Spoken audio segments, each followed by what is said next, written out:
Nothing in this program should be considered investment advice. It is for educational purposes only. Please hit pause and read this disclaimer in full. One of the things that has caused the U.S. to be great is we were trusted. Our word mattered on a global scale. Our rule of law mattered. But that doesn't seem to matter anymore, and there's no way America is going to continue to be great if the rule of law doesn't matter.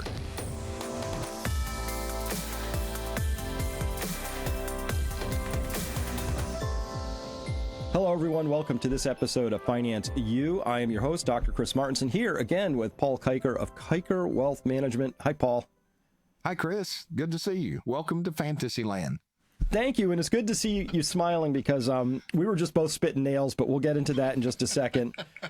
Today, if we could, I want to talk equities just churning higher while bonds are burning. This is sort of part of my theme, and we're going to talk about as well private equity going into 401ks. So we'll get there.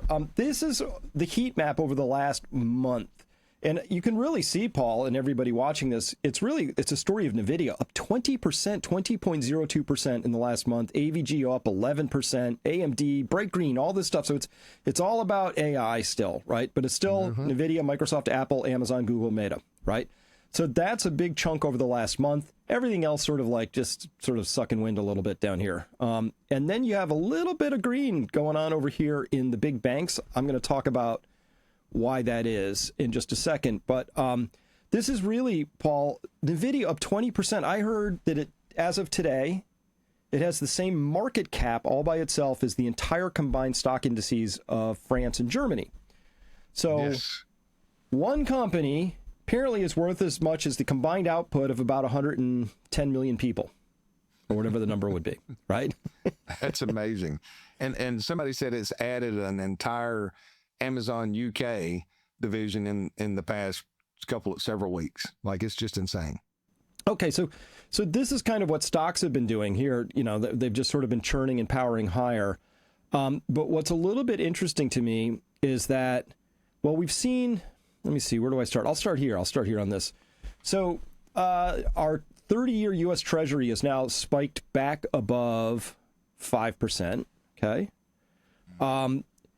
Japan, these aren't their actual interest rates, Paul. This is how much the interest rates have gone up on a percentage basis. So you can see these are their 20, 30, 40-year bonds, and they're up 150% on average since July of last year, right? So, or 23, I guess even. So yeah, but this is just like unbelievable increase in carrying costs for Japan. That's tremendous. That's huge.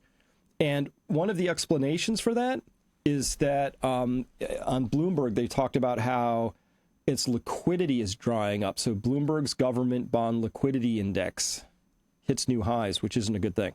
So this just means that there's just not that much. Nobody wants them. That's what it means when liquidity's drying up. People don't really want to buy them. So bond movements tend to, I would think big giant moves like that in bonds would put a little caution into equities, but it should. Not a peep. No, it should. You know, and the only reason that it shouldn't is if we're literally on the verge of a hyperinflationary holocaust, right? Like people are looking and saying, hey, I can't afford to own anything on this side. On the bond side, I've got to have equities, even though they're not going to do as good as what you would expect them to in retaining the purchasing power compared to commodities and others. But it just doesn't make sense with the data that we have right now that's the answer. Okay, it seems to be that the equity markets are garnering all of the assets. I mean, we've seen just massive purchases by retail.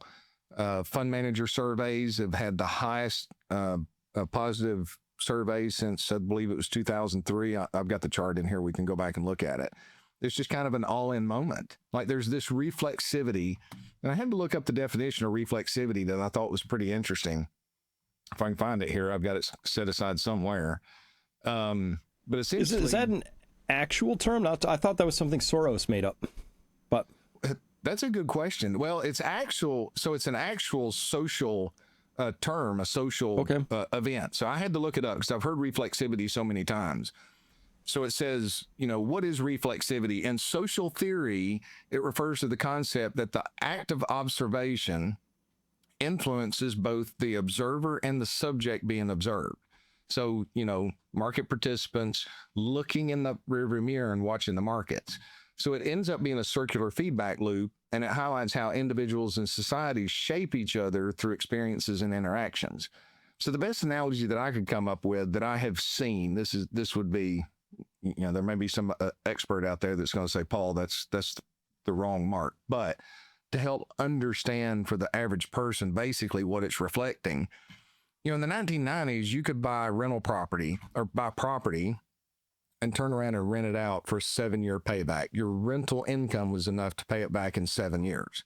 Well, as asset price inflation and other people joined in there, and by, a little bit later, by the time that individual is successful and their kids get up, it's like, hey, buy rental property. So now when the kids are buying the rental property or their friends are buying rental property, they're buying it, but prices have inflated to the point that it's a 15-year payoff.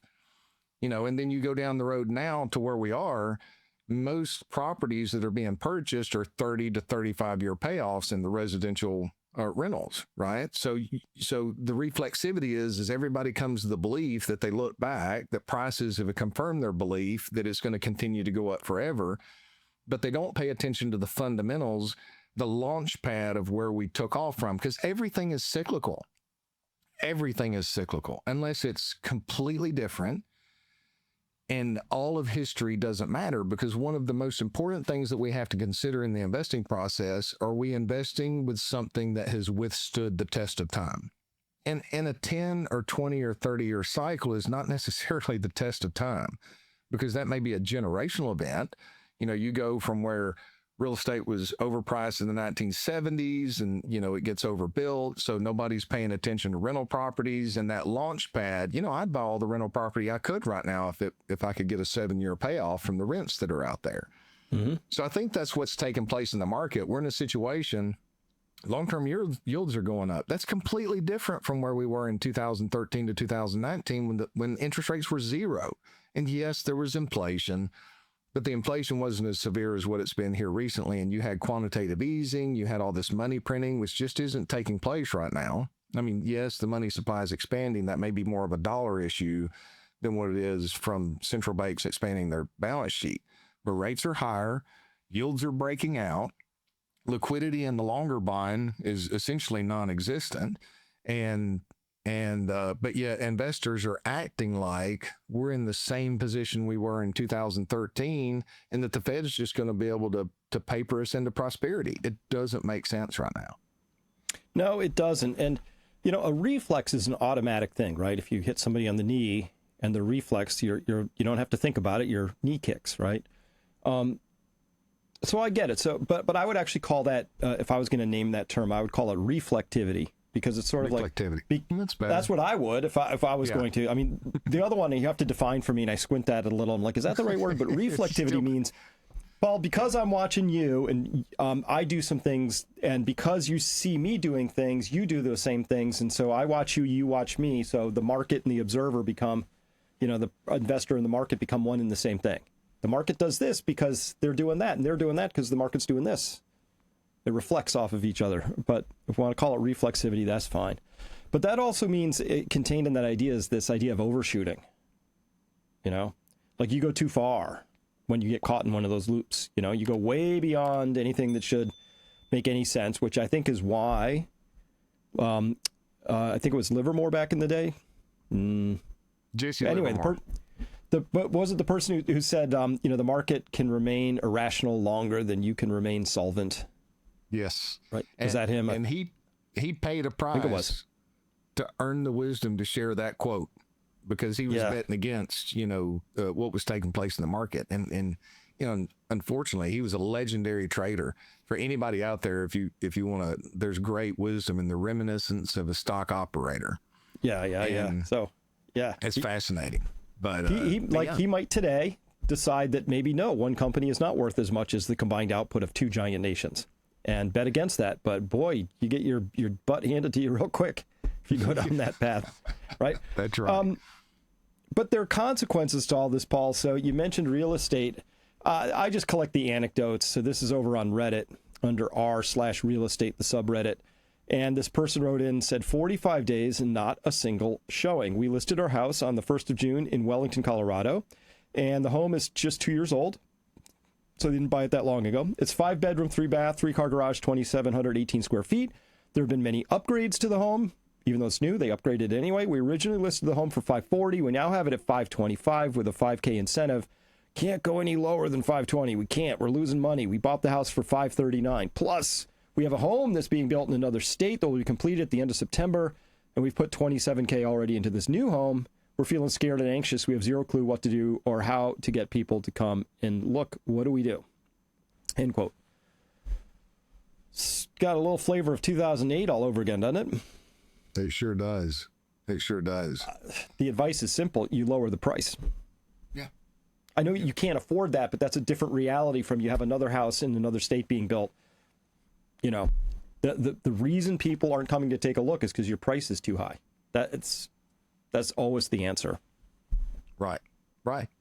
You got to lower the price and you got to get ahead of the rest of the market, because one of the things that's interesting. So my daughter's looking for a house right now in the North Georgia area. They're going to be in that area for about 5 years. And this has been quite the fascinating journey as we've gone through. And, you know, I'm focusing on reality versus hope. And I've spent a lot of time sharing everything that you've shared and educating them. But it's just amazing the disconnect between, because there's all those buyers out there, prices drop a little bit, they're in such a hurry to move in. Then you've got these other individuals that just can't afford these homes right now. They just can't qualify for the notes because lending's getting a little bit tighter. And then you still have sellers that are just completely unaware of the market, and listings are continuing to expand, and real estate companies are continuing to play games to where they'll pull them off the market and then put them back so they don't look like they've been on there for so long. But outside of the Northeast, I'm hearing a lot of individuals out there that I'm talking to across the country. They're like, boy, we got a lot of properties for sale and nothing's moving. That's fascinating. And as we discussed last time, I think it was, or the time before, that now in many, many districts, the cost to rent is half what it is the cost to own, right? Because of the mortgage costs, the real estate, and all those other costs, right? Taxes, I meant. So as soon as you get that to even gets close to like par, you're running into trouble. But when it is half is expensive to rent, maybe your daughter's looking into renting, who knows? But it's all location dependent, but there's whole areas in Texas now where it's much cheaper to rent than own. And that's just brutal for the homeowners who are trying to get out or rent and cash flow something. Paul, we're going to take a quick break. When we come back, I want to talk about the rumors about Jerome Powell being fired and how that plays into all this. The markets are a ticking time bomb. Volatility is spiking, trade wars have broken out, and most investors are sleepwalking into disaster. Many portfolio strategies perform poorly during times like these. At Peak Financial Investing, however, we don't gamble with your future. Our registered investment advisory connects you with battle-tested wealth managers who reject outdated models and embrace active management, strategies proven to navigate chaos, and who aren't afraid to discuss things like the great taking, or maybe the importance of protecting your wealth with gold. Without the right approach and with the wrong advisor, you're risking, well, everything. Don't wait for the crash to act. Visit peakfinancialinvesting.com right now to schedule a free consultation and discuss your particular situation. Take control of your wealth before the markets take it from you. Again, that's peakfinancialinvesting.com, and I'm Dr. Chris Martinson, urging you to act now. All right, welcome back, everybody. We're going to turn to this. So here's the connection. We were talking about bonds and bond rates shooting up. Jim Bianco just tweeted out this morning on July 16th. He said, one-day tick chart of the 30-year yield reacting to the rumor of Powell getting fired. Look at that. I'm like, Powell getting fired? That's a bizarre rumor. That's crazy talk, Jim. Oh, no. Looks like, according to Nick Sorter, who's a pretty good journalist, breaking President Trump has already drafted a letter to fire Jerome Powell. I don't know if you can do that. He hopes it's really true. I don't know what his hopes are. And Jim Bianco then tweeted out just after that, says it looks like it might actually be happening. According to White House officials are now saying Trump is likely to fire Powell soon. Official cautions no exact timeline for decision on the Fed chair, but Trump has drafted the letter to fire the Fed chair, according to New York Times. So this is confirmed. Paul, I've never experienced a chairman firing. What does this mean? Is that even possible? Can you do it? I don't know. I don't know. I mean, and the bond market's telling you exactly what it thinks of that. I mean, clearly, and just on the rumor, much less if the news comes through, it doesn't make sense to me. And I don't even know if it can be done. But does he even care at this point? No, probably not. But, I mean, let's talk this through. So what Trump wants is, he's been very clear, he wants Powell to cut rates. He's suggested 300 basis points might be a good starting point. He has some benchmarks. He thinks the United States ought to have a lower rate than other countries. But that's sort of a real estate investor sort of a point of view, because it's all about the rate you get. But, from the bank side, the interest rate the bank is going to give to a real estate investor depends on a lot of things, like how much equity do you have in this, and how much other debt are you carrying, and what are the cash flow prospects of these properties? And there'll be some variables. The United States is not really in a position to compare itself to other countries with another 20 to 30 trillion of new debt coming in, and 37 already on the books. It can't just be about the rate. So I always thought that was a little cartoonish by Trump to think that the rate matters. It's the circumstances that give you the rate that matters, I think. But well, and what good's it going to do if we cut rates 300 basis points, 3%? You said 3% is what he wants them to be cut, right? Yep. That's what he threw out there. And then inflation takes off at 6 to 7. I mean, you're completely gonna, and the dollar crumbles. That's not going to be good across the board for the U.S. citizen. It's going to continue to make the top 1%, 5%, 10% much, much wealthier, but it's also going to further deteriorate the foundation that's already cracking of the markets and the underlying economy. And it's not going to be good from a long-term standpoint from where we are right now. Yes, it may bail out some speculators. It may bail out. It may allow Trump to spend a whole lot more money in the short run from a government debt standpoint. But is that really the answer? Because that's a hidden tax if they're going to let inflation run. And inflation is an equal opportunity punisher of all people. I mean, even those that are going to benefit well from it are going to lose some purchasing power. What we really need to be doing is let deflation take place, the business cycle come back, and then those who are on a strong footing and those who have made wise decisions be in a position to wrestle the reins of power. So I just don't understand it. Is this all market oriented? In his first presidency, he was obsessed with the markets, and we thought it was going to be different this time. I mean, it may buy some time. I mean, that's one thing for sure. It may cause this market to run a lot longer. And there is argument that we could be coming into a recession in 2026 because economic data is soft, but it seems to be stabilized right now. We don't have enough information to be operating at crisis level move at this point, unless you just want to continue to bail out the speculators and those corporations that have barred themselves into oblivion. This should fail and open up opportunity for creative individuals to step in. As you and I have talked about before, I also have several pieces of data that we could go back through if we needed to that show that markets moved kind of funkadoo, right? Trump was about to announce something like tariffs were about to be announced, but minutes, if not whole tens of minutes before the announcement, the markets were moving, telling me there's a little leakiness in that, right? And is that an accidental leak or somebody phoning a friend on Wall Street? It's kind of hard to say. But when you combine that idea that maybe some people were getting inside information with this smug picture, it's almost too much to take. So Trump tariffs rocks stocks. It was great news for big banks. And I tweeted, I said, well, we suspect this was especially true for the insiders who were tipped off before the market moving news was tweeted out. Right. So the big banks, wouldn't you know it, they did great with all of that tariff volatility. And of course, it's easier to do great if you know when the volatility is about to come and you get pre-positioned for that.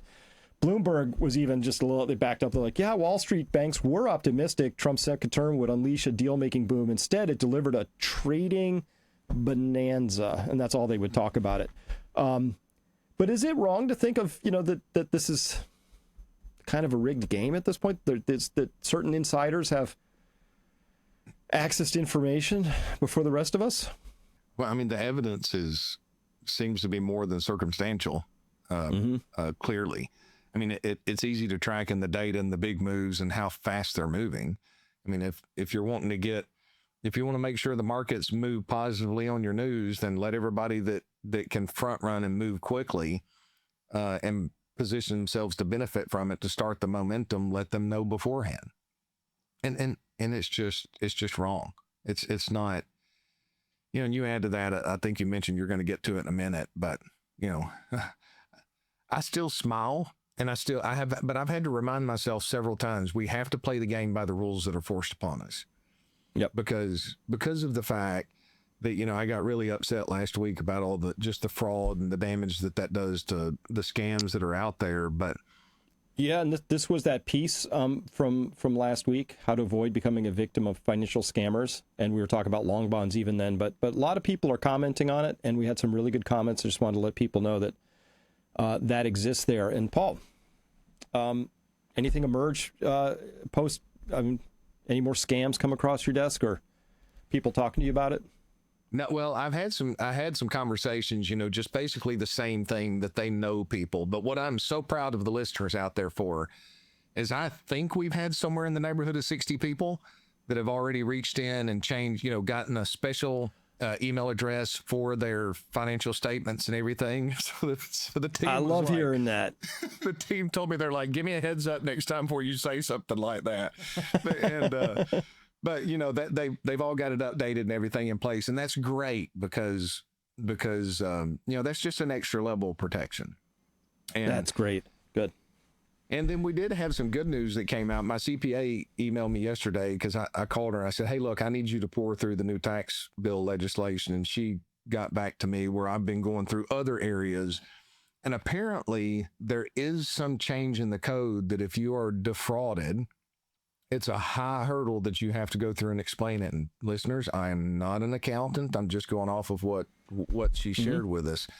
There is some hope in there that if, God forbid, you are scammed, in the past, you weren't able to deduct that or claim a loss on it. But there's apparently a high hurdle now that you can claim those losses and deductions on your taxes to at least help offset some of the impact of what has occurred to you.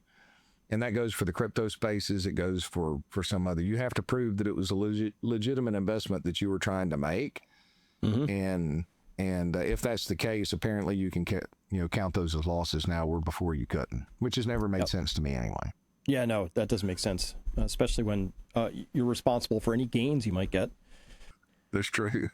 Well, speaking of avoiding losses, if we can, this really shocked me when I read this. This just came out on July 15th. The headline is White House readies order to bring private equity to 401ks. Paul, you and I have talked about this private equity stuff in the past. I have a bad feeling about this. Here's what that article in Bloomberg says. It says, quote, the Trump administration is finalizing an executive order. Why does this have to be an executive order?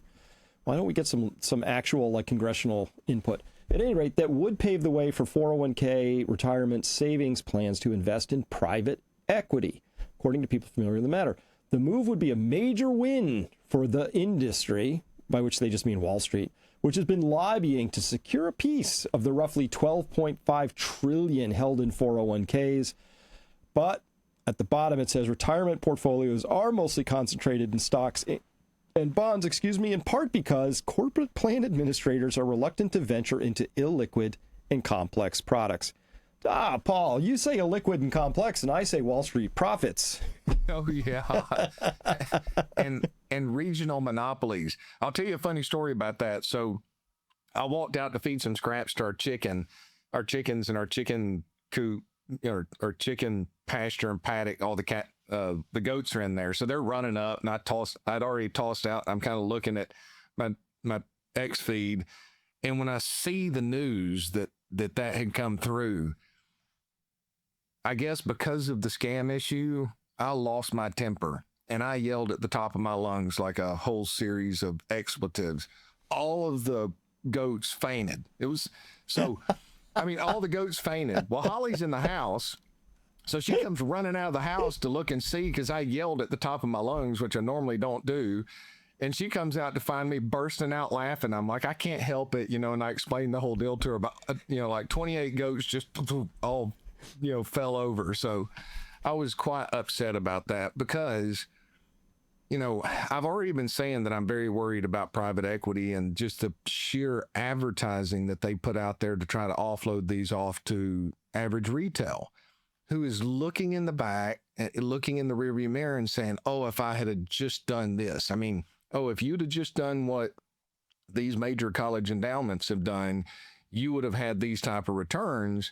But nobody's talking about the fact that they're not able, they don't have the liquidity out there to get rid of them right now. I can't remember who it was. One of your major hedge funds guys was talking about one of the major college institutions is probably really only worth about 40% of what they're stating their private equity is because they don't have liquidity. And now all of a sudden, they're putting that advertising effort forward. I've had more people call in just giddy about the opportunity to buy some of this private equity. And when I go through it, I'm like, guys, this is a huge risk. I'm not saying they're all bad. Okay. I'm not saying they're all bad, but they're much riskier right now than what they have been. They're looking for their exit to put that on retail. And obviously they've had the dollars to get into the ears of the administration. And does he really even understand? Hopefully not, but he should, that this is an exit opportunity and it's going to provide more resources for them to continue to go around and gobble up small businesses. I mean, I just had somebody that's in the concrete business recently call me and they're like, hey, Paul, you need to get your slab poured before September the 1st because concrete prices are going to go up a lot. And I said, what do you mean they're going to go up a lot? He said, well, the last 3 times that they've given us these price increases, they've told us how much it was going to go up, but they wouldn't even give us an estimate about how much it's going up. The only thing that the concrete representative says is it's going up a lot. Well, guess what? Private equity came in and paid these huge multiples for all these private, concrete manufacturing businesses where I don't blame them for selling, right? I mean, this is a once in a lifetime multiple that you're going to get out of here. They're levered to the hilt. Well, now they control basically all of the, a driving area where you can bring them in. So they've effectively monopolized the market. And what are they going to do? Their interest costs have gone up. So they're just going to pass it on to the consumer. So if we don't have some checks and balances in place for this, and this continues further, it's just going to further close the doors for small businesses to be started up. They're going to lever themselves to the hilt to come in and buy these businesses, economies of scale. They're going to try to sell them to pensions. They're going to try to sell them to endowments. Oh, by the way, they've already filled their coffers with that. So now they're trying to offload it on retail. It's not going to end well. It may be 5 years. I may be early on but the point is it's not going to end well. It's just not. And I am so upset that they're considering doing this because your average retail end of it, your average 401k participant, all of the studies show they look at past performance and they make decisions based upon that. So if you can dress that past performance because they don't have to mark to market like traditional equities do, what's going to happen? How many people are going to buy it based off performance? How many people are going to get a really fancy presentation and go, hey, if I'd have just done this, not realizing, just like real estate, it's a no-brainer to buy a property if you can rent it out for 7 years and have it paid for. Even with, let's say you get 20, 30% occupancy and you've got to repair some things, maybe 12, 15-year payoff. But at 35, 40 years payoff and the asset prices, the risk is far greater. So, yeah, past performance can give you it can give you some indications of the risks and benefits of a strategy, risks and strengths of a strategy, but it's not what you should be making your decisions based upon. You need to look at the information of where you are now and do the analytics and say, hey, this asset class has had a tailwind, but do we have the same tailwind today to carry it for the next 20 years like we did? And my concern is, hey, they put a tremendous amount of money into advertising. Seems they put a tremendous amount of money into influencing our president to provide an outlet for offloading their shares or keeping their game going a little bit longer. That sounds complicated. I have an easier way. When Wall Street says, I got a good deal for you, I run. That's a good point. Like, look, one of two things is true. Wall Street's had a change of heart, and Paul, they just want to help. They feel like they've had the word enough has occurred to them. They've had a really good run with private equity. And, you know what would be fair here? We would like to share this with the average person. That's one possibility. The other possibility is they can see the writing on the wall, and they've wrung every, drop of beet juice out of this thing they can. And now they're ready to find some bag holders and pass it on. One of these two things is probably true. I'm going with this one. Right. Yeah. And the clear evidence. When they started this, it was a $5 million minimum before you could invest, and maybe $1 million, but it was a huge minimum where it was just for a select group of individuals. But now they've had this success. Well, it's a $25,000 minimum. What does that do? It opens up potential supply of people to come in to help provide the liquidity to offload their shares. It all feels a little late in the game for a lot of different things here.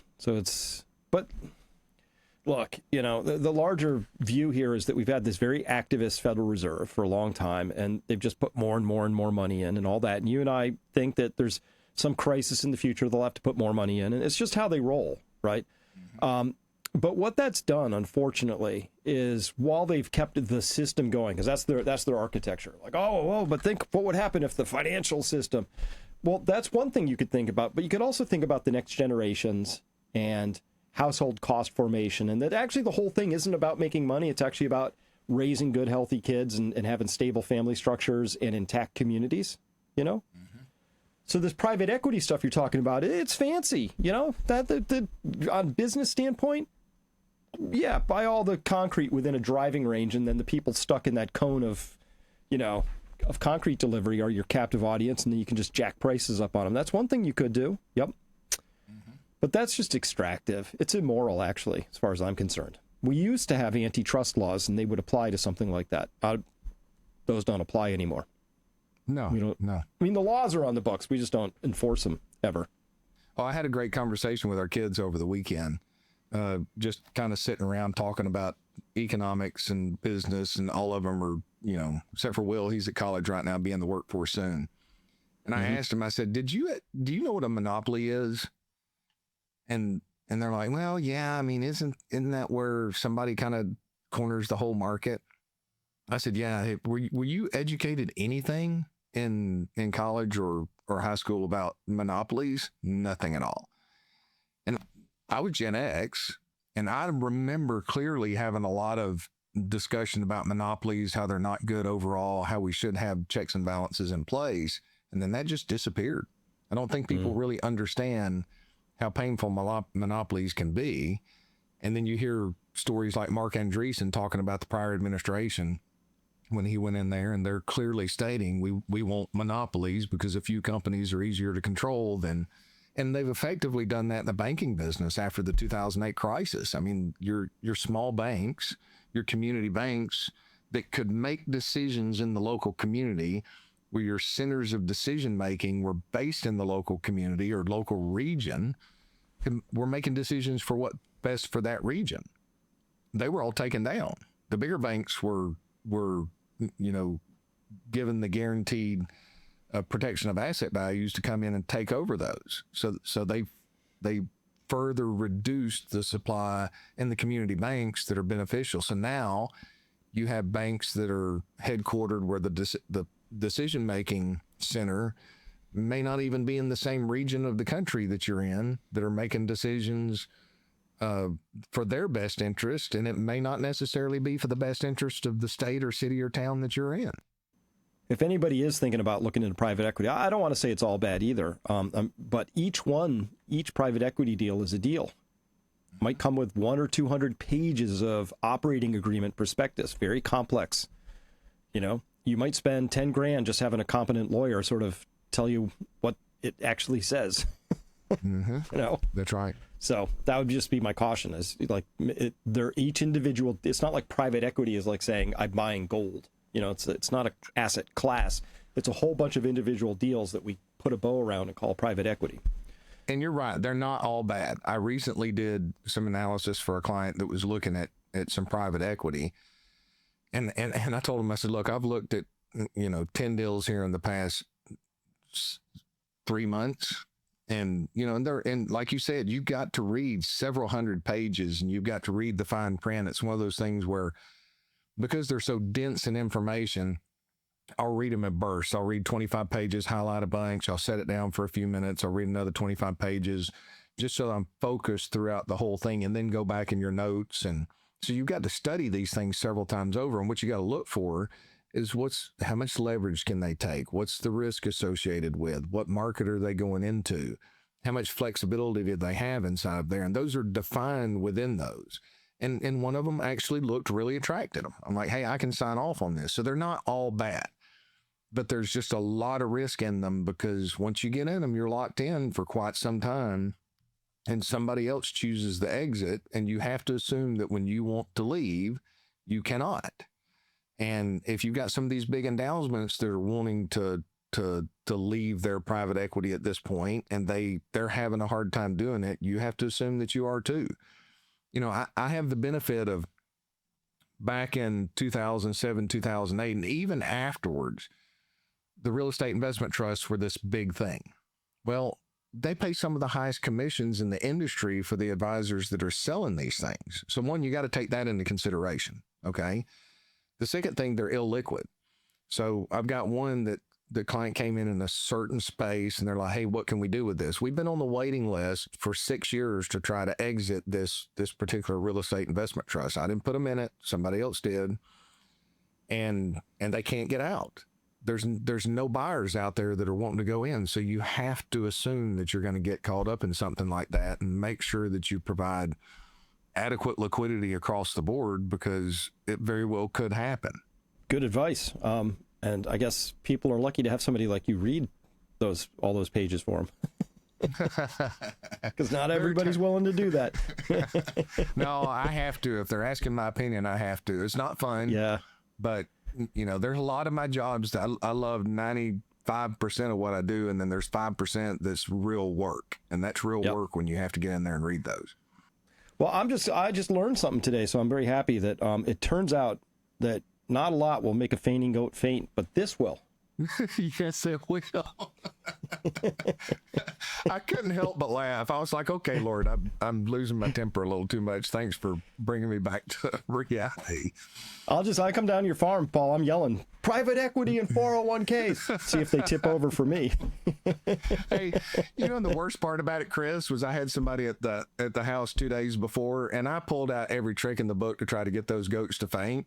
And I could not get them to faint, so it never crossed my mind. You didn't know about the private equity trick?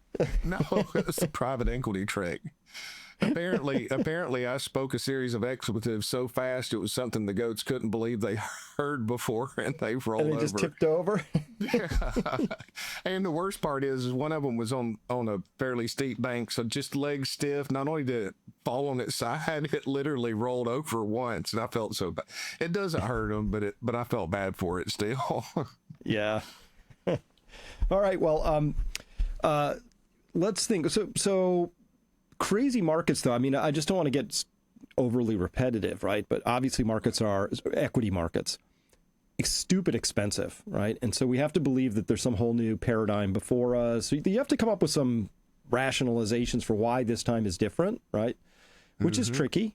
But, if you said the bull case, as far as I understand it, Paul, is they won't let it fall. The Fed will print as much as necessary. Trump will force a rate cut.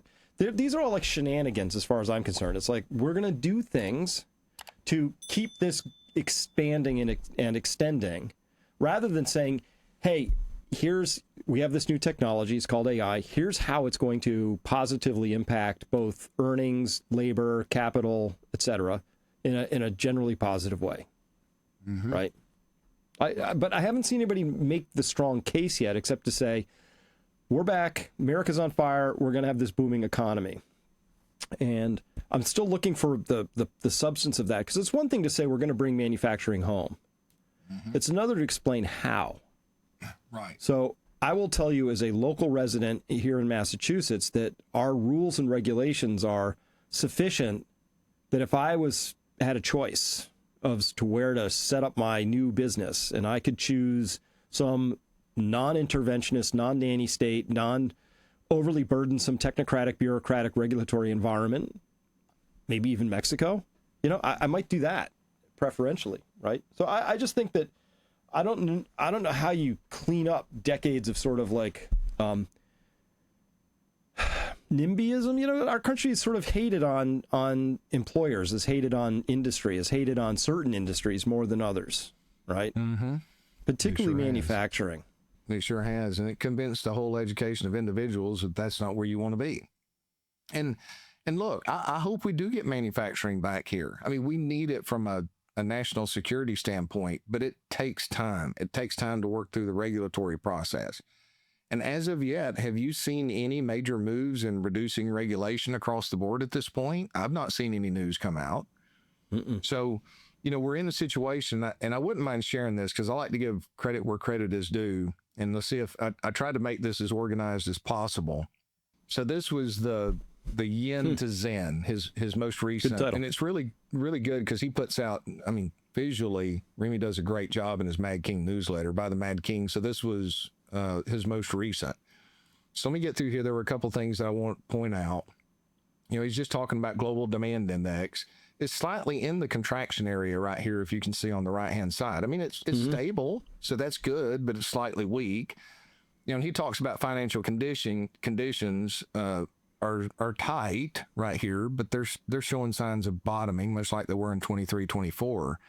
But without taking you guys through 40 or 107 pages, he's just talking about the money supply is stagnant. Now, what's interesting is M2 is growing, but he argues in here that this is more of a weaker dollar situation, and but global central balance sheets. So this is the global central balance sheet year-over-year percent expansion, and it has started to grow, but it's been slightly negative since 2022 with quantitative tightening and a few other things. So where I want to jump to is, this is good here. This was something he says, in light of the liquidity and everything that's out there, investors aren't just long perfection, they're long crisis liquidity without crisis risk. So they're long that the Fed's going to print, but they aren't taking any of the other side of that, which is, well, that means they're printing because there's trouble afoot, right? Yes. And he goes to argue that, history shows that's a bet with almost no precedent and with a poor track record when tried. If valuations hinge on liquidity that arrives only during distress, yet markets act as if liquidity is already here, the question becomes unavoidable. Is liquidity truly flowing, or are we just chasing shadows, dressing biases and narrative? And that's what I was saying. That's the same thing I was saying right then. Yeah, boy, he says that's the bull case. Yeah, that's the bull case. That's the bull case. Chasing shadows, dressing bias and narrative. Now, then he goes on down here, and I like this because he just goes through and he says, okay, let's look at the consumer. So let's talk about these signals here. I'll go down and show real quick. Red is clearly adverse. It's recession signal territory. Yellow is deteriorating or constrained, but not yet outright recessionary. Green is supportive. None in the current snapshot. Well, I'll no greens in there. No greens, but we go through, okay, let's talk about the consumer. We've got multi-decade lows in affordability for houses, vehicles, and durables. Right. That's clearly negative. Consumer credit flow, it's stabilizing, but it's running at about a quarter of what a normal expansion would be. So that's, weakening. Wage growth is less than 4%. Policy rate still near 7%, which is a real squeeze. Easing. A real squeeze is easing, but policy restrictive. Look at this. The personal savings rate for the past 12 months has been negative. Households are dissaving to fund spending. Is that because and that's a tricky one too, because I'm sure he's using the same one I'm familiar with, I would guess, but that's on average. That's not a median, right? So that means that the 1% who can save like crazy are part of that whole thing, And the 99% who can't save so much are the ones dragging that all underwater. So that's an interesting one when you take the personal savings rate and you decompose the top 1%, you take them out of the picture, that thing goes bright crimson red. You might put 2 red dots in there. I mean, it really looks ugly when you dissolve that into its components a little bit. So personal savings, which I've been encouraging people, build up your savings, build your resiliency, get, I'm to the point 24 months is an ideal place to be because it just makes you more resilient. So, household net worth growth, that's rolled over to low single digits, wealth effects fading a little bit. Durable good inventories, it's flat year over year after kind of the boom bust, signaling cautious. It's not a crisis, but labor market triggers, claims are edging up, unemployment's turning up from lows. So this is weak. Now, could all this turn? Absolutely, but this is where we are right now. Yep. Now let's go back to corporate. So the global manufacturing PMI is back in contraction. It's less than 50. U.S. manufacturing has been sub 50 for 24 months, sub 50, the longest slump since the early 80s. So that's clearly recessionary. I did not know that until his research report. I didn't know that either. So the global demand impulse is anemic exports and real retail sales. When you inflation adjust retail sales, they've gone nowhere for 3 years. But dead flat, that's what Paul Harvey used to say, the rest of the story. So the policy stance, the real 10 years plus 1% real yield, still a credit headwind. And then financial conditions, they're tight on both price, spreads and FX basis, and quantity. So loan standards, right? Loan standards are increasing a little bit right now. So that tends to be recessionary. The liquidity backdrop, balance sheet growth is flat. Any M2 pop, the growth in M2, he's claiming has to do with the weak dollar more than it does anything. So that's, okay. Corporate credit growth, which he's got a good chart in here. It'd be hard for me to find it real quick, but that's less than 2% year over year, which has historically been recessionary territory. And then you've got the U.S. dollar trend, which is rapid weakening and a risk of overshoot of adding volatility. Now, this is what I wanted to get to. So you've got individuals out there that they're calling for a melt up. And who knows, maybe it happens, right? But he says the data is clear. Consumers are strained, corporates are stalling, and macro levers, credit, liquidity, and rates are flashing warnings, not invitations. The U.S. consumer, long the engine of global demand, is now running on fumes. Wage growth is softening. Savings have flipped negative. Credit excess is tightening, and household net worth is no longer climbing. Sentiment's fragile. Buying conditions for big ticket items remain near historic lows.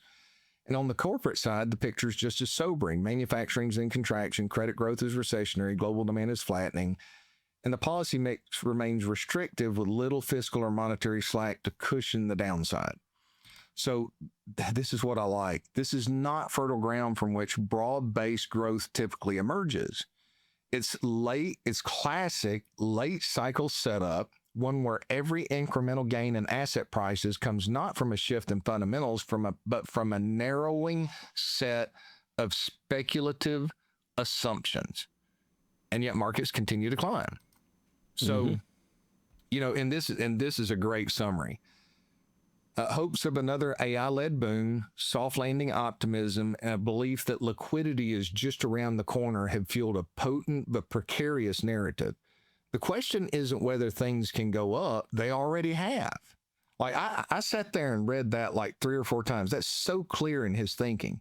Yeah, prices have already gone up. The question is, given the fundamentals, should they have? Or more pointedly, if we strip out the hype and narratives, does it really make sense to expect a second half melt up? And then he goes into kind of talking about what to look at. And the good thing is he gives us some clear signs to look for that. But it's truly speculative in nature and what's taking place in the market. So he goes on to make one clear statement that I've never thought of from a standpoint. Patience is a position. And we're going to have a lot of information that's going to be revealed in the next 90 days when we get into the September-October timeframe. And I don't believe that this is a time that you should let fear of missing out grab hold of you. I believe that this is a time, like I've said before, that return of capital, may be more important than return on your capital. And think of patience as a position. There's no way I'd short this market right now. There's no way. I mean, that's like stepping in front of a high-speed railway, not knowing when the schedule is. But this is a time to still be cautious. Warren Buffett clearly states, hey, be greedy when others are fearful, be fearful when others are greedy. And I just don't see much on Wall Street right now that tells me that there's any fear out there whatsoever. There's a full belief, as you say, reflective is better than the word reflexivity. He used it in that report. That's the reason why I focused on that. But forget about the past. Look at where we are right now. Take the risks into consideration. And are you really willing to put your life savings on the line over a narrative that's not necessarily supported by fundamentals and that has never stood the test of time? I mean, in all historical periods, we talked about that last time with John Hussman, and I've got that chart. I can show it again. In every period of time historically that we've been here, John Hussman does a phenomenal job of laying out the 12-year returns following were negative. There's not been one exception in the past, and maybe it is different this time. But that's a big bet. You're betting against, look, we trust artificial intelligence, which is built off of all of the accumulated human knowledge and language that we have out there. And we want to trust that to give us an answer, but we don't want to look back over history and go, hey, bad things have happened when the market valuations have been this big. Bad things have happened when investors are speculating on a perfect outcome, because it could take one major earthquake. It could take, something out of the blue that nobody's prepared for. And then all of a sudden that panic, fear of missing out reverts into everybody heading for the exits at the same time. So I'm very concerned that we're headed for a Wile E. Coyote moment, for those of you who know the analogy, a cartoon character, at some point in the future, if something doesn't change under the surface. Well, you mentioned Buffett. Let me slide this over a little bit more. We talked about the Buffett indicator before. Paul, it just hit new all-time highs. Like it's higher. It's at new all-time highs. It's now at whatever it is now, 210% or something. So again, like all of this period that my cursor's on, this is Fed intervention. Starting in 2009, they freaked out. There was another freak out in 11, 13, 15. Most people don't know this, Paul, but 2019, the reels almost came off. I'm going to put this in a really perverse terms, but the Fed got lucky that COVID came along and gave it an excuse to throw $5 trillion into the markets. Things were really spicy there in September of 2019 with the repo crisis. So, this was that repo crisis coming. But this is all just constant Fed intervention, just throwing that up there. Now, that's fine. They've kept the markets stitched together. I don't know what would have happened, Paul, if they hadn't been interventionists. Maybe we'd all be living in caves eating crickets. I don't know. That's their argument. I don't buy it. I think creative destruction is a good thing, not a bad thing. But that's the argument. But what's inarguably happened while they've been saving the system is they've preferentially printed up money that's helped people with access to financial markets at the expense of the people who don't. Right? So those who work for a living, live off of paychecks, save what, the productive output of their labor, they're just getting hosed in this story. So that's kind of a picking winners and losers kind of a thing. Like, oh, the Fed has to be independent. It'd be terrible if Trump fired Powell. Like, well, not if the Fed's not being independent and they're picking winners and losers. Right. These people win, these lose. This generation wins, that generation loses. Those are big decisions. They shouldn't be left to unelected bureaucrats who only care about money. What's that saying? You're so good at remembering quotes, and I'll think of it just as soon as we finish the podcast, exactly what it is.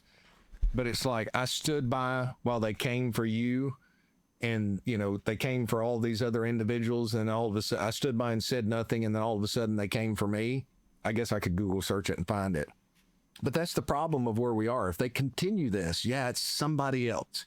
It's the poor people. They don't work hard, right? But it's not coming for me. And then all of a sudden it's going to work its way up the chain. And there's going to be, the middle class has been eviscerated.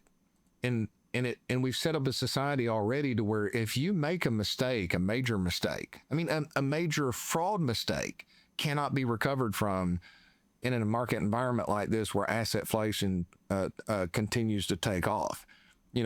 ultimately it gets to the point where that last 1% owns everything, and the rest are just serving at the potential generosity of the 1%, and the 10% will end up in the same position of everybody else if we don't go back to sustainable long-term fundamentals. Indeed, and that was that reverend who said, first they came for the gypsies, and I said nothing, and that's right. And then finally, when they came for me, there was no one left to speak for me. There was no one left to speak. Yes. So Ron Butler does a good job, the mortgage guy, and he opined on exactly this topic just today, so it jogged my memory. I said, well, let's go take a look at this. He says, here, ask yourself why asset appreciation constantly outpaces income growth. That's what we're talking about, right? He said, well, because when money supply is amped up by government assets do better than people. That's it. So, when you look at all these, asset prices, they just do better than people, than income, right? So that's why I was kind of hopeful when Trump came in that, we could finally get, and I think this is why a lot of people voted for him, is we're tired of this. We being all the people who work for a living out there in the world, farmers, ranchers, and plumbers, and everybody else. I mean, that it thought maybe it would be great if people could do good for a while, right? So that's why I'd be hugely in support of eliminating property taxes, which are fundamentally abusive, and income taxes. Just get rid of them. Just, all done. And then, then you have a choice. Like, you replace all of that with a national sales tax, kind of like, the VAT in Europe or something. That's fine. But then you have the choice, right? You can choose. I'm going to buy this car, and a really expensive car I'm going to have to pay more in taxes on that, right? Or a lesser car. But you have the choice between spending and consuming. And then you actually have economic freedom, and you have power and control back. All of this stuff we're talking about, print the money and then tax people on it. And, Trump just said, oh, maybe the government is an act of beneficence would eliminate the gains tax on selling your home. It's like, dude, almost all of that gains on a home is government created inflation in the first place. So you're creating the inflation and then taxing me to kick back some of the inflation you created. Of course it's abusive and wrong. It's terrible. It's completely immoral. At a minimum, all investments should be inflation adjusted. And then the government now has a little skin in the game, because if they create a lot of inflation, their tax haul in the future falls, not grows. That's a great idea. And if you've said that before, I haven't picked up on it, but that's a great idea. And then, but even if you did that, even at the ridiculous government CPI number, which, I wish we did it off of John Williams' shadow stats number, right? But if you did that, that would be incredibly beneficial for the average American. It would be incredibly beneficial. You have to get the incentives on the same side of the table as the decisions,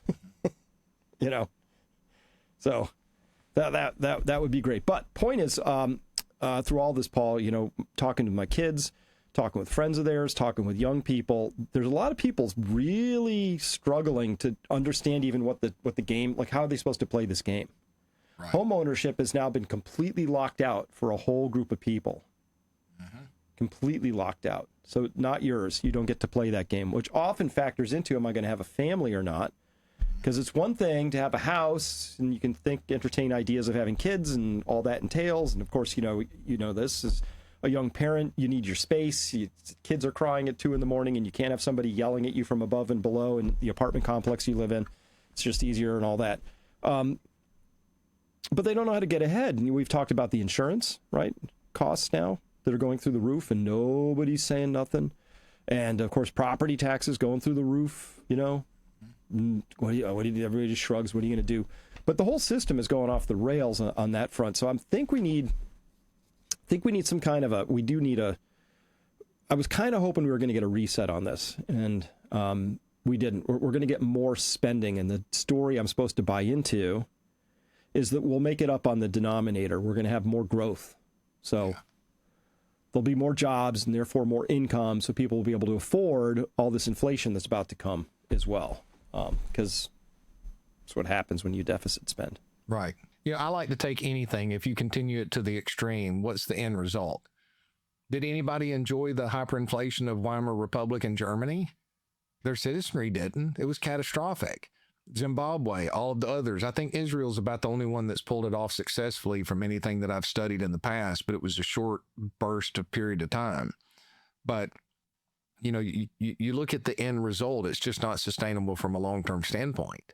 But, you know, the average person, and Chris, going further than that, if you're young now, childcare costs are so ridiculous. I mean, they are so ridiculous. We had gotten together with some business owners in the local community here several years ago, and just trying to find a way. There were a group of Christian individuals. How can we give back into the community? And I brought up the topic that one of the largest challenges that most families have is the cost of childcare. It's ridiculously expensive to find a safe place.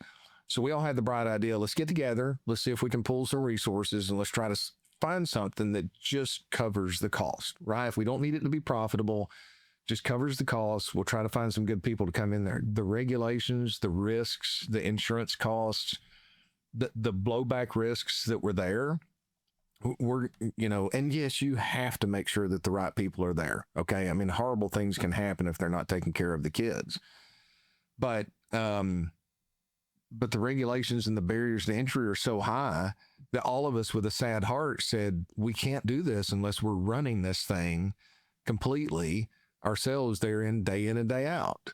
And it's just atrocious what families are having to face. So the cost of childcare, the cost of a home, unless they're in a situation where they have family that can help catapult them to the next situation, the barriers that they have to climb are so ridiculously large, and the amount of sacrifice that they have to make in the short term, which is hard in today's society. You know, one of the things I spend a lot of time telling my kids is if you'll sacrifice now and you'll live below your standard of living, what's going to happen is you're going to look at your friends and they're going to be way ahead of you. But by the time you hit your mid-30s, you're going to start getting escape velocity, and you're going to have freedom when you need it the most, so that you can be there for your kids when they're teenagers, so that you can, you know, help provide some opportunity for them, but you're going to have to make sacrifices now to do it. Well, I educate them. Most people don't know to educate them. They're just fighting tooth and nail to try to get by, and society's moving so fast that they don't really understand a lot of these things that have been taking place because the education system hasn't given them the knowledge. I think, what is it? There's a scripture in the Bible that says, my people die for lack of knowledge. We're not educating people with the skills that they need to be able to sustain and keep our government from doing the things that they're doing. And as bad as I hate to say it, it just looks like the large majority of our politicians use the position as a stepping stool to build their own wealth for bragging rights, more so than actually going and serving the American people. Because in no way should liability only for a 16-year-old be $4,500 a year to get a car, which is worth more than what the car is. That should not be. So the insurance commissioners and whoever it is at the federal level is not focusing on serving the American people. They're doing whatever they can do to allow these large insurance companies to transfer their losses to the average citizens. And that's what we've got set up right now. Most of the regulations that I see, especially in my industry, are raising the barrier to protect the big firms so that individuals like myself, you know, unless you're willing to fight something for that independence and go out to be free to do what's right for your clients, you know, they've raised that barrier to entry to the point that you pay a huge sacrifice to step away. And, you know, I mean, everybody knows discipline is hard. Everybody wants the outcome that discipline will bring about, but nobody wants to do the work in the short term to get there. There are people, but en masse, most people don't, or they don't know what sacrifices they need to make. And it's just hard. I mean, I'm trying to find somebody to do some landscaping across the street, and I got a guy, I like him a lot. But the answer was, well, the liability insurance alone is a couple grand. Then there's the workman's comp stuff, right? And then I'm going to have to take out workers' comp insurance, which I don't understand why you need two of these things. And then, of course, you got to do the liability shielding, so you got to start an LLC, right? In this state, that's a $500 filing fee plus whatever your lawyer fees were. The point is, before you can push a lawnmower, you might be out 10 grand. the state has taken its nibbles, right? Mm-hmm. And it says, all right, we will let you operate some landscaping equipment, but we're going to need 10 grand up front. How is this not like we're in the lower Bronx and Vito's telling us the laws of opening a bodega, you know? Mm-hmm. It feels the same to me. It's just a different mob, that's all. But it really inhibits formation, capital formation, starting out, all that. It's hard. It is. It's hard. And if you're a pharmaceutical company, you can do pretty much whatever you want. You have no liability. If you're a big corporation, you've got a team of lawyers. Go tie it up in court long enough to where nobody can afford to fight you. It's stacked against the small business, the individual, you know, and that's just another sign that our government's not serving the people, which is what they should be. Well, I agree. And I had hope that this one was going to serve the people. Well, I think that there's this probably explains a lot of let me see if I can pull this up real quick of there's a lot of anger out there right now about what's going on around the Epstein stuff and all that. I know it's not directly market related, but to me it's instructive, Paul, because the level of it's starting to boil over, right? I'm starting to see people both sides of the aisle, like this thing transcends. This isn't left right anymore. This is up down. These are people who are morally outraged versus those who just wish it could just go away for reasons. You know, and I think that's what happens. You know, so listen, this goes on long enough, and you just sort of give people no opportunities. JFK said those who would make peaceful revolution impossible make violent revolution inevitable. And I would consider that New York City is considering electing a openly Marxist mayor is a form of violence, in essence. Mm-hmm. It's going to be very violent for the small businesses there, for capital formation, for people who of means fleeing, leaving behind an increasingly destitute thing. But that's what you get when you throttle too hard. You end up with a demagogue, a populist, a Marxist. You come up with some reaction that says, we don't feel like there's any other way out of this. You've left us no options. We'll take the Marxist, you know? Mm-hmm. Unfortunately, that pendulum swings the other way. It swings too far the other way because there's generations that have experienced the pain of the other side. They've read it in the books, but it's one thing. There's a difference between theory and reality. It's one thing to watch somebody else go through something painful. It's another thing to go through it yourself. Mm-hmm. But Chris, I do believe that the Epstein thing matters to markets and our society in general. Because if you do not have a love of truth and you allow deception to reign and you protect predators in that area, no matter how you justify it. Okay, I've heard the justification. Somebody's like, well, it would be a market calamity because, you know, if it's true, worst case scenario, and all these CEOs are carted out of these major corporations when the stocks are going to collapse. Well, no, corporations have succession plans in place. That's what vice president's for. It may not be the person that you know that you feel that comfortable in. And yeah, probably going to have some market impact. Does it mean the death of a corporation if they've done what they need to do? If the CEO walks out the door for whatever reason? No. It's a surprise. It's a shot that markets don't like. But if you're going to accept deception and no justice in one area, then how's that any different than nobody went to jail for what happened during the 2008 crisis at the big banks that preyed upon the individuals? Mm-hmm. If we don't love the truth, we're not going to have a society that stands the test of time because it's operated on deception. And deception means that as an investor and as an individual, you're not walking in the light where you can see what's taking place. You're walking in the dark. And there's a great possibility that somebody's swinging a baseball bat in your direction and you're never going to see it coming. So I do believe that it matters because it's a core part of the morality of our society. And one of the things that has caused the U.S. to be great is we were trusted. Our word mattered on a global scale. Our rule of law mattered. But that doesn't seem to matter anymore. And there's no way America is going to continue to be great if the rule of law doesn't matter. And if there's... This goes way beyond just the issue of, yes, we need some consequences for these predators, right? You should, right? Yeah. Otherwise, but then there's the law. Justice has to have both the appearance and the reality, right? Mm-hmm. And you don't have either when you have a two-tier justice system when there's a certain class of people that do whatever they want, get away with it every single time, right? And that leads to resentment and frustration. But the market impact of this that I wanted to talk with you about, because I think everything connects to everything in my world. So maybe I overconnect things, but it's how I think. I don't know if he's right or not, but Steve Bannon, he's a pretty decent political insider and smart guy, obviously, but who knows if his predictions are better than anybody else's. But he thinks that the GOP could lose 35 to 40 House seats if they don't get on top of this Epstein thing by fully releasing the files. That would have some pretty dramatic market impacts, wouldn't you think? Because a lot of the market is kind of depending on Trump being able to get his program through. If that happens, I would submit to you the Trump agenda is dead. Nothing happens from that point forward. And it's just 2 years of stagnation till the next presidential election. We'll see what happens then. I mean, more impeachment. I mean, it'll absolutely deadlock everything. Now, there are some, who was it?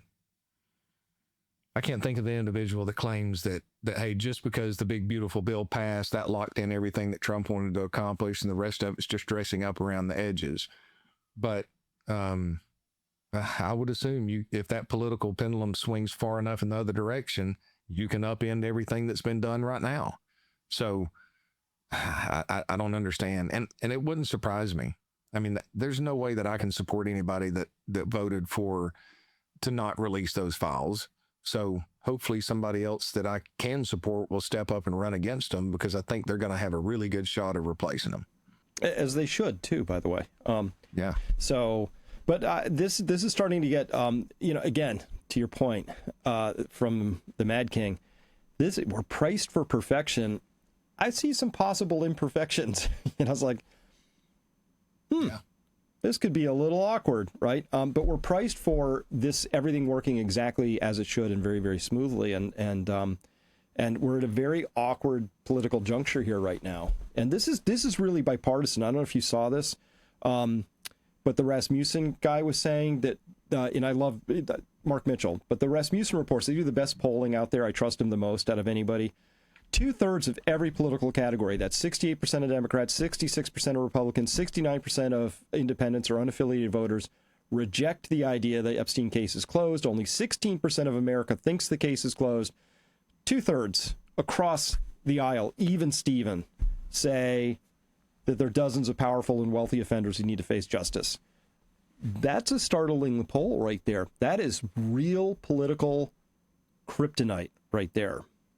This is potent. This has real legs on it, because it's a moral issue. It's an up-down issue. It's not left-right anymore. And then, if you've seen, Trump has been working really hard to make it into a left-right thing by saying, oh, this is just a hoax put together by the left. But the left isn't buying it. The middle isn't buying it. The right isn't buying it. And I've never seen him be this politically tone-deaf before. It's kind of shocking how far off of the political tone he is at this point in time. Yeah. There must be somebody in his ear that's hiding all of those polls from him at this point and keeping him from reading the room, because not getting in front of an audience. Yeah. I mean, you're right. And that's something that people can come together on, right? I mean, they can play us against each other all they want, but there's going to be something, and this may be the thing that brings people together. At this point, right? It's so frustrating. I mean, I hope that this administration was going to come through and follow through, get spending under control. The short-term pain for long-term gain, because short-term pain for long-term gain is true. I mean, that's why those of you who have been able to accumulate assets to worry about having to invest it, you made short-term sacrifices to save that money. You did without lifestyle in the short run, so that you're in a better position in the future. But yeah, all of a sudden that wants to be thrown out the window. That's those lessons that history have taught us are no longer valid. I mean, it just doesn't make sense. And then Taco. I mean, when somebody first said that, I was like, nah, he's not going to chicken out. Trump always chickens out, and that's especially when it comes to the market or whoever's in his ear or whatever they're telling the catastrophic outcome is going to be. If it's going to be a catastrophic outcome now that we deal with it, it's going to be far more catastrophic in the future the longer we kick this can down the road, because what's the exit, Chris? I mean, what is the exit? I mean, if we keep doing more of the same and expecting different results, I just don't see where the exit comes. No, I don't. This is, what we're talking about here to take, well, there's markets as money, but there's this other axis too, which is morality.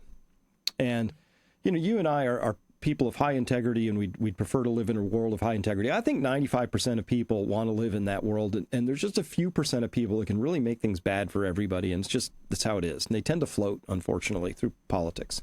It's a thing. It's always been a thing. But, to me, Paul, I can talk monetary policy, but it's a moral abomination that the Federal Reserve has destroyed an entire generation. It's not a financial issue. It's not a monetary issue. I don't care about system stability. I care about the fact that young people today can't get a leg up and can't get started. Right? This whole thing with Epstein is just exposing it's a moral issue again. It's like, no, you can tell us that you lost the data or somebody else destroyed it, but don't tell me it doesn't matter, because it does. Moral issues matter. Of course they do. Of course, you can't say they don't matter, or it's too old, or that was then, and tomorrow will be a better day. Like, without consequences, how's that going to be? And then, that beyond that, this idea of moral hazard, what I'd like to see before I shuffle off this mortal coil? I would like to see the prudent and those who made good decisions rewarded, instead of the people who gamed the system and broke it. Because that's what every bailout's been in my entire career. The people who did the damage also got the rewards of the bailout. And the people who made the right decisions, maybe didn't buy houses because they saw they were overvalued, or stepped back from the market because they saw it was like overvalued, or just were making prudent decisions, the system has said, invariably, we're going to punish you. Right. Right? It has. What kind of message is that? It's a whittling away. It's a control. First, what was it? Thomas Jefferson? Thomas Jefferson said, if you give the control of your money over to a central bank, first by inflation, then by deflation, they will rob you of all your wealth, because they know when the deflation's coming. So, but you're right. I mean, I think it was talking about, I think it's actually more than a couple percent.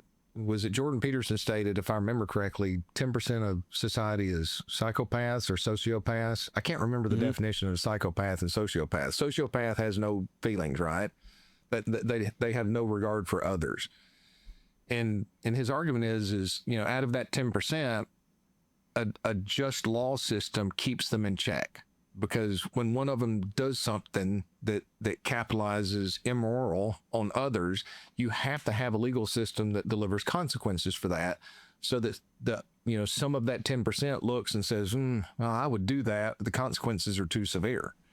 And we've got to go back to that. Unfortunately, that pendulum has to swing the other. It has to go from the elite have enough money to buy these attorneys to get out of everything, or buy their way out of it, to where they're treated exactly like everybody else within the system. Because I'll tell you one thing about the court system: if you're poor and you get into a situation, especially, one of our areas up here has a drug court, which has been absolutely phenomenal in its outcome of keeping people out of jail and giving them a chance to become sober, right?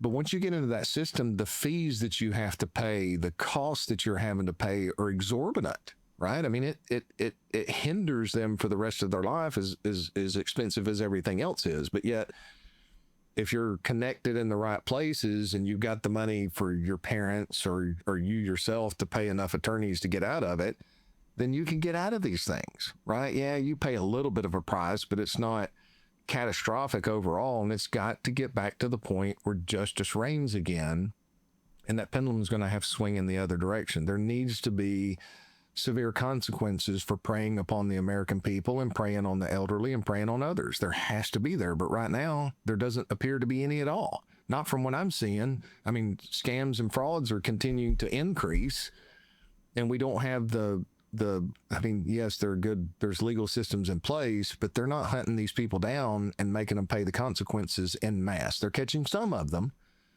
but they're not catching all of them. And, why don't we use, if it's coming out of these other countries because of technology and they're able to get into these local, into the households that they would never get into before? The one thing the Trump administration did use was the sanctions or tariffs against other countries to try to stop the fentanyl flow, which is a great thing. Well, let's stop other things that are coming in from other countries and give them a reason to make sure that they're not preying and scamming our individuals. And when we have citizens within our country that are scamming individuals, let's make the consequences so severe that everybody stands in awe and says, you know, I'm not going to do that. I might be inclined to do it, but I'm not doing it because the consequences are more severe than the reward that I might get in the short run. Yeah, indeed. I never understood why, you know, like a horse thief, they would hang them. I'm like, that seems pretty severe. But to me, a horse is something you sort of hobby around on. But back in the day when they were doing these things, if you stole a man's horse, you might have killed him, as good as killed him, right? Because that was his only way of making a living or getting through the winter or whatever, right? So it was sort of an eye for an eye. Like, wow, you put this person at risk of death, you get death, right? So at any rate, then I sort of understood it. But the consequences have to match in some way, shape, or form, you know? And I remember a guy told me, this could be an apocryphal story, I don't know, but he said he had a friend who was wealthy enough that it was the only guy he'd ever been with who just didn't care about speeding tickets or parking tickets. They were just sort of this friction in his life. So for him, he like never sweated it. He's like, oh, there's parking everywhere. You know, we'd worry about like trying to get to a game where you're going to park and you got to find. This guy would just double park somewhere. There'd be a ticket. He'd pay it. It was just, for him, it was just like that. That was sort of like a rich person's approach to, oh yeah, for me, parking's everywhere. For you, I understand. It sounds like a real challenge, you know? Yeah.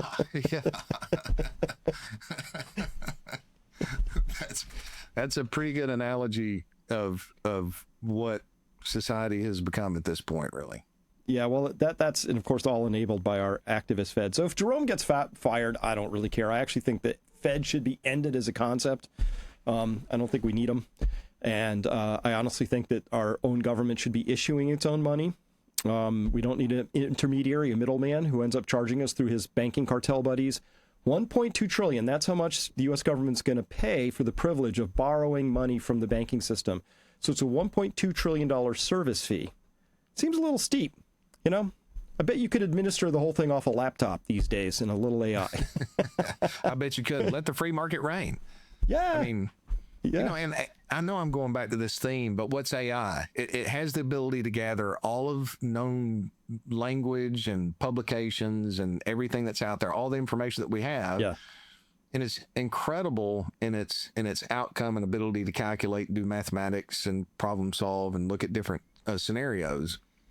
So what's different than the free market when you've got investors that have real money in the game and let them set interest rates in the short term, long term, right? That wouldn't be any different instead of the Fed coming in. It's central planning. Isn't that what communism is central planning? Am I wrong in that? That's the whole idea. Yeah. A small group of unelected people know better than everybody else. Right. But that brings me back to the point. We can fuss about this all we want. And if there's anything that I could do to change it, I would. And hopefully talking to people and having conversations, we're having more conversations where people are speaking out. I'm encouraging them. Call your representatives. Let them know. If you don't let them know, because what's happened, big money's getting in their ear. Okay? So big money's paying people to be in their ear all the time. I know you have to take time out of your day. Reach out. It may not make a difference. Maybe it does. But if there's enough of us that are constantly in their ear and they don't do anything, then that's going to help enough of us go out and find people that don't want to be there, that will make the sacrifice for future generations to go in to try to make a difference. And then we try to hold them accountable. So the thing is, we want to change this, but at the same time, we got to play the game by the rules that are forced upon us. And the thing that I can say right now is you've got to have a strategy in place. You've got to choose or know your strategy. If you're going to be passive, stay there, but at least understand the consequences of failure if we don't get the Goldilocks and perfection from this point forward, because it is true speculation in the eyes of history that we're going to come out of this perfect. Now, do we go 2 more years? The timing's impossible. Okay, when you've distorted all of the signals that have helped people step aside, the timing is going to be impossible, and you're going to have volatility. But understand the strengths and weaknesses of your strategy. If you want to be passive, that's fine. At least understand that if the market goes down 50%, you're going to go down 50%. If John Hussman and what he put out in the last conversation that we had about the data from history, and no period of time have we been anywhere close to this from an overall expense ratio of the market or valuation level. And any time that we've been close, there have been negative returns over the next 12 years of the S&P 500. Why is it 12 years? Because just like Jesse Livermore stated, especially in the short run, the market can stay irrational longer than you can stay solvent. I wouldn't short this market. I believe that you could get wiped out in the short run, but this is a period of time where if you've got a strategy that's risk managed, it's not going to be perfect. You're going to have some volatility, especially if you're playing the game by the rules that are forced upon you. But at the same time, missed opportunity is a lot easier to make up for than lost capital. And let's say we're on the verge of a hyperinflationary holocaust and asset prices are going to go up dramatically. The reality is it may not necessarily be those stocks that are doing good right now that are going to be the best performers over the next 5 to 6 to 7 years. Because if we have a hyperinflationary holocaust, you're going to want to own the things that you have to have, the commodities that are out there. If we have a currency crisis, emerging markets, big commodity producers that are producing all the things that we need are so ridiculously undervalued right now from a long-term standpoint, they may be better places to be. So just as an investor, we have a strategy. Make sure you understand your strategy. If you don't know why you own it, at least make sure your advisor knows why you own it. And that the reason you own it is more than the fact that it's just a popularity contest. I was trying to find that Hussman chart, but we'll I got it right here. Let me pull it up because I got it just in case we'd use it. Okay, so I'm gonna go back up here and we'll lay the basis. So this is Hussman goes back to 1926 over here on the left bottom axis, and then on the top here is 2.8. This is the Great Depression over here on the far left, and this is non-financial market capitalization divided by non-financial corporate gross value added. And anyway, it's a valuation metric without going all the details from that. So this shows where we are right now in the graph throughout history, but then he goes down and he puts together a scatter plot. Now these things sometimes take a lot of time to read, but each of these little blue dots is a valuation metrics here. So this little blue dot right here was a valuation of, let's just say 0.9. Okay. Mm-hmm. The subsequent 12-year return, and let me highlight that. The subsequent 12-year return from that dot was 18% a year. Okay. Mm. So what this clearly shows us is in all of these starting points throughout history, the lower the valuation, the higher the return. Okay. Now, if we get down to where we are right here, we're right here. That's the most expensive throughout history where he's looking at. And if we draw this over, sorry, let me go back on that. If we draw this, okay, I'm really messing this up here, Chris. That's an anticipated negative 6% a year return over the next 12 years. Here's the 0 point. Okay, that's 0 right there. I'm butchering this whole chart.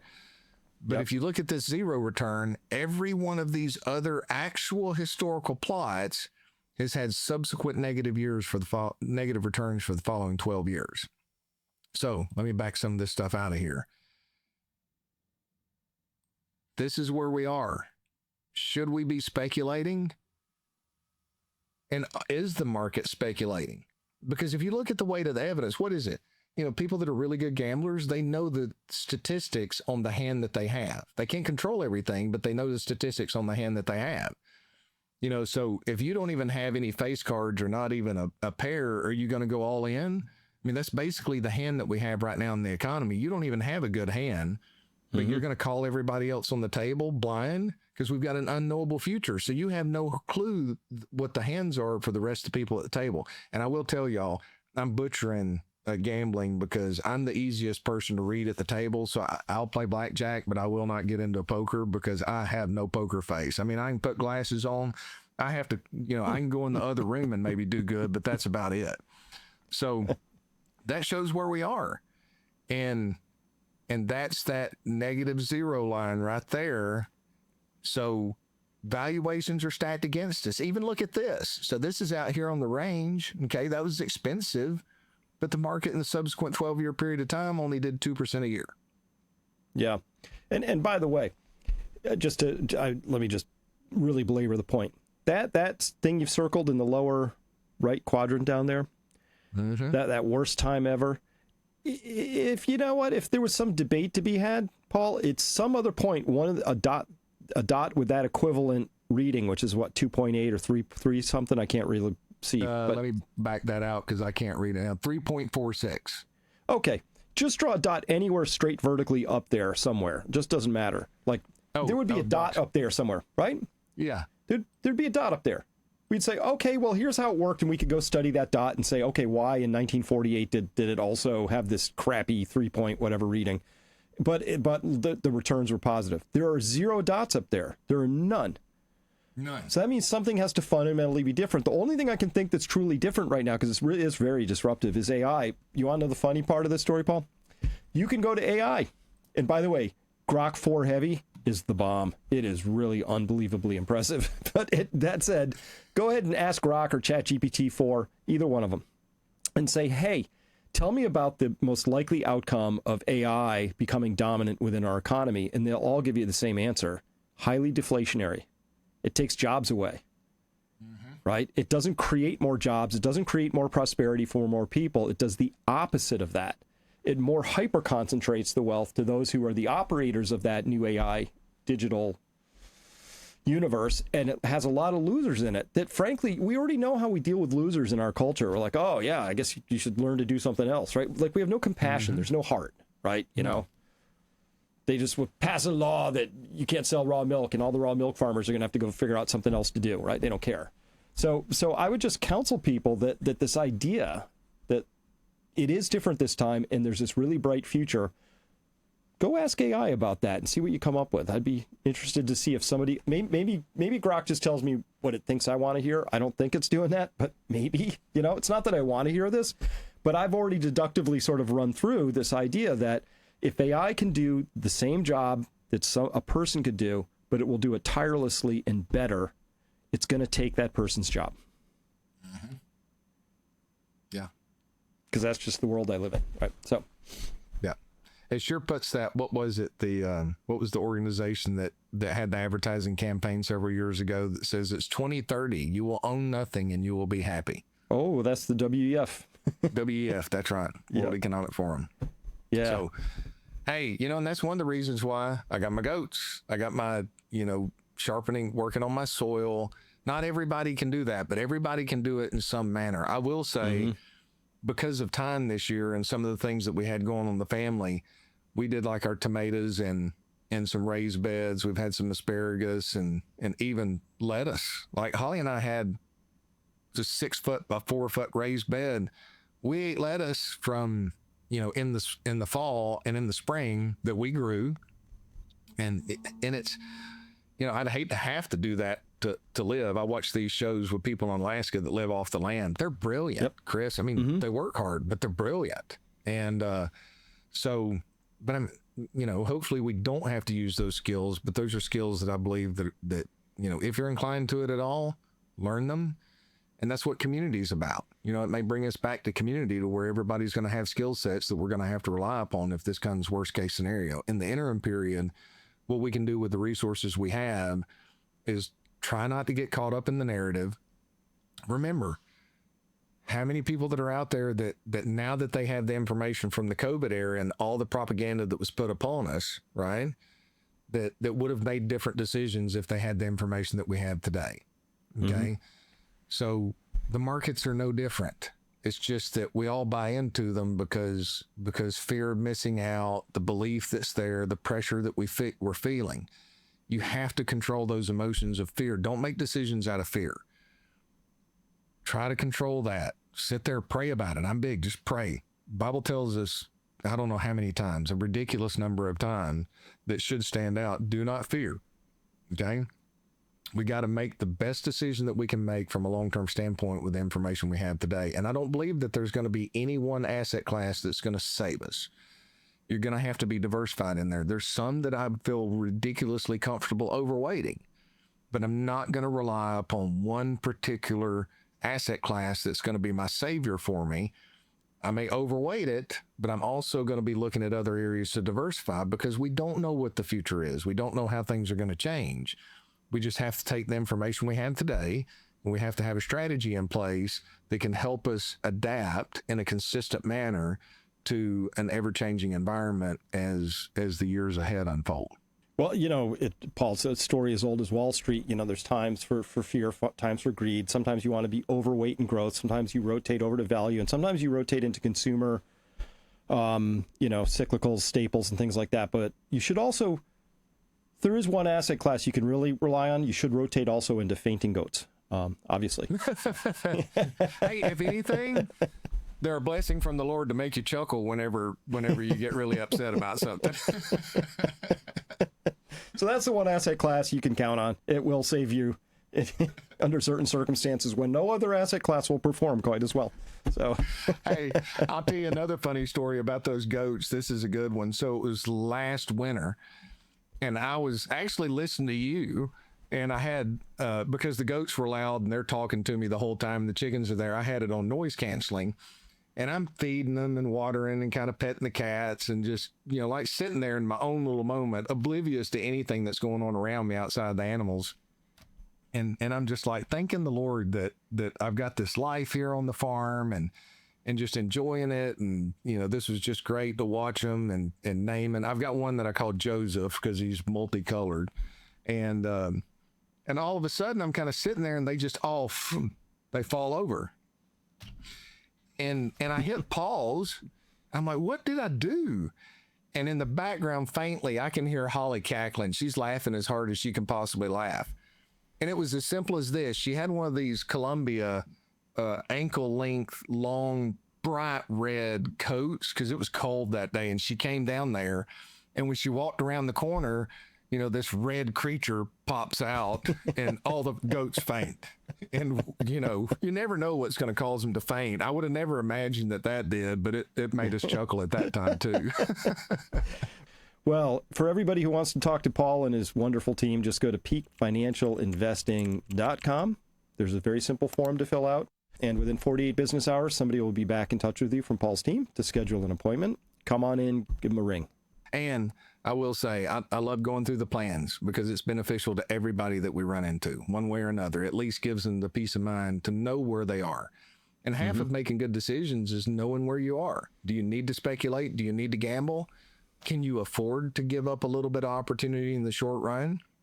And it helps you understand where you are instead of feeling like you have to chase some arbitrary index. And then don't get me wrong, it's a benchmark. It's important. I'd love to beat the S&P every point from this point forward. Impossible, but would love to. But more importantly, when you know where you are, it gives you the ability to make wiser decisions. That's why I say the wisdom is in the planning. All right. Well, for everybody, I hope you enjoyed this. We went a little off the reservation, but sometimes you have to go a little off territory to get a good look at the land you're on. So with that, Paul, thanks so much. We'll see you next week. Sounds good, Chris. Look forward to it.